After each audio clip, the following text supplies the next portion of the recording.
Assalamualaikum warahmatullahi wabarakatuh. Shalom, salam, Om Swastiastu, Namo Buddhaya, salam sejahtera bagi kita semua. Perkenalkan, nama saya Nur Hafila, selaku bicara pertama dari tim oposisi yang sangat tidak setuju dengan mosi debatkan pada hari ini, yaitu pendidikan berbasis keterampilan dan praktik sosial meliputi pengembangan kerjasama, kemampuan menyelesaikan konflik, pemecahan masalah, kepemimpinan efektif, dan pendidikan moral.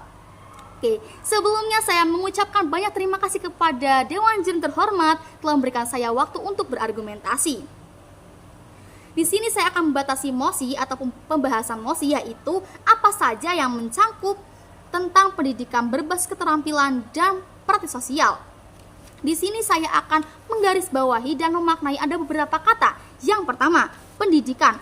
Konsep pendidikan menurut Ki Hajar Dewantoro adalah pendidikan yang holistik di mana murid atau peserta didik dibentuk menjadi insan yang berkembang secara utuh, meliputi olah rasio, olah rasa, olah jiwa, dan olahraga melalui proses pembelajaran dan lainnya yang berpusat pada murid.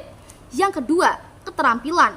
Keterampilan merupakan kemampuan untuk melakukan sesuatu dengan baik, cepat, dan tepat. Keterampilan dalam Kamus Besar Bahasa Indonesia, keterampilan berasal dari kata terampil yang berarti cakap dalam menyelesaikan tugas, mampu, dan cekatan. Sedangkan keterampilan adalah kecakapan untuk menyelesaikan tugas. Yang ketiga, ada praktik sosial, yaitu praktik yang mengacu pada praktik sehari-hari dengan cara praktik tersebut biasanya dan biasa dilakukan di sebagian besar masyarakat. Oke, yang keempat, ada kerjasama.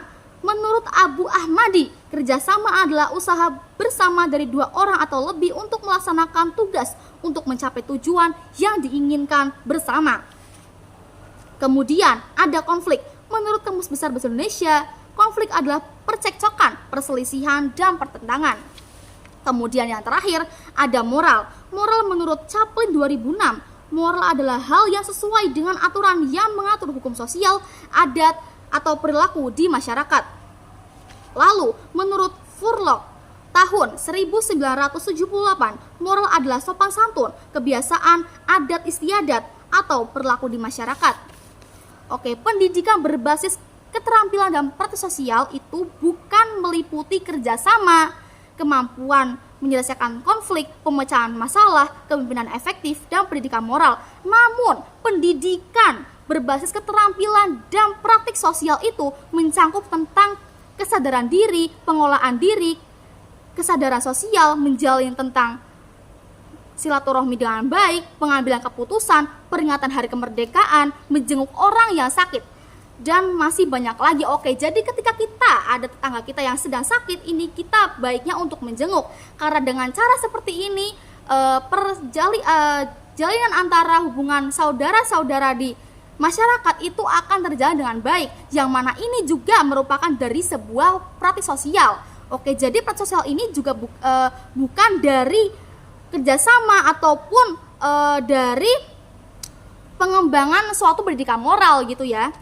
Kemudian praktik sosial ini bisa dilakukan dengan berbagai hal, yaitu bersosialisasi dengan baik, percakapan dalam kehidupan sehari-hari. Jadi ketika kita berinteraksi dalam kehidupan sehari-hari itu juga sudah termasuk dari praktik sosial ya. Jadi ketika kita tiap hari ini melakukan interaksi itu sudah mencangkup teman-teman. Oke, kemudian keterampilan ini pula juga bisa direalisasikan melalui keuletan pada diri seseorang.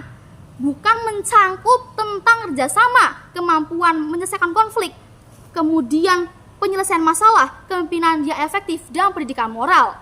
Oke, seperti itu saja. Saya Nur Hafila, terima kasih, sekian, dan sampai jumpa. Wassalamualaikum warahmatullahi wabarakatuh.